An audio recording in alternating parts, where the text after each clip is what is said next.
And responding to a Twitter user who had been barraged by trans activists online for rejecting the word cis, which was created, by the way, by the Woke Brigade to mean a person with the same gender as the one they're born with, right? So men or women. Elon Musk announced yesterday the words cis or cisgender are considered slurs on this platform. And then J.K. Rowling showed her support, writing cis is ideological language, signifying belief in the unfalsified concept of gender identity. You have a perfect right to believe in unprovable essences that may or may not match the sexed body, but the rest of us have a right to disagree and to refuse to adopt your jargon, to which Musk replied, exactly. So, Anne Widdecombe, firstly, what a power couple, Elon Musk and J.K. Rowling. You don't want to take those two on. But how do you feel, Anne, when you are referred to as a cis woman?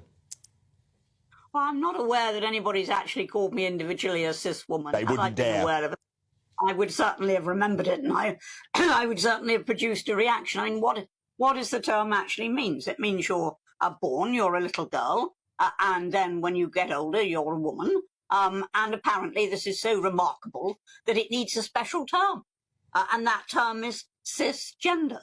Now, the fact that over 99% of the population follow that norm, it seems to me to indicate that you don't need a special term for it. You need a special term for anything that deviates from that norm. And that would presumably be where you would call someone a trans man or a trans woman. Yeah, well, hang on there. Yes, I would, but I would call a trans woman or a trans man somebody who had actually been through a proper transition. Yeah. And, I mean, going back to the old days, Jan Morris, for example, or these days, what's her name? Caitlyn Jenner.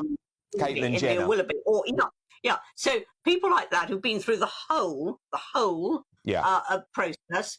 I'm quite happy to call not that prisoner Adam Graham, who basically popped on some pink lycra and said, "Call me Isla Graham, so I can go to a women's prison." A women's prison, yeah. Isla Bryson. But somebody who simply says, "I am a man or a woman," who patently obviously is not, and who've still got all the biological equipment of the sex that they were born in, then I do not call that person a trans man or trans woman. Because they're patently, obviously, either male or female. And when it comes to men being able to go to women's prisons on the basis that they identify as a woman. And now school kids are being taught they can identify as a cat.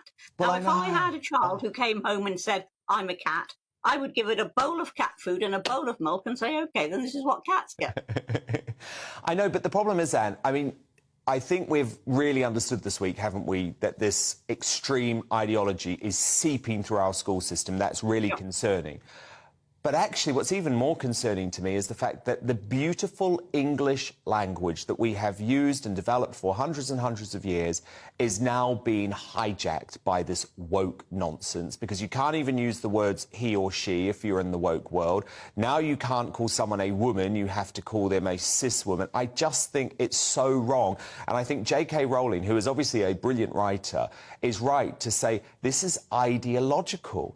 And actually, we need to fight back against it. And that's why more and more, Anne, people are saying, no, I'm not going to start using preferred pronouns. Just because you want me to call you a they, I'm not going to do that because you are a he or you are a she. The point is, it mangles the language completely. So you get sentences and you read them in the press every day. The press has adopted this stupid formula. And every day you read, about a woman who themselves did such and such a thing. And I'm screaming, you can't mix singular and plural. No. Believe me, Anne. Herself, not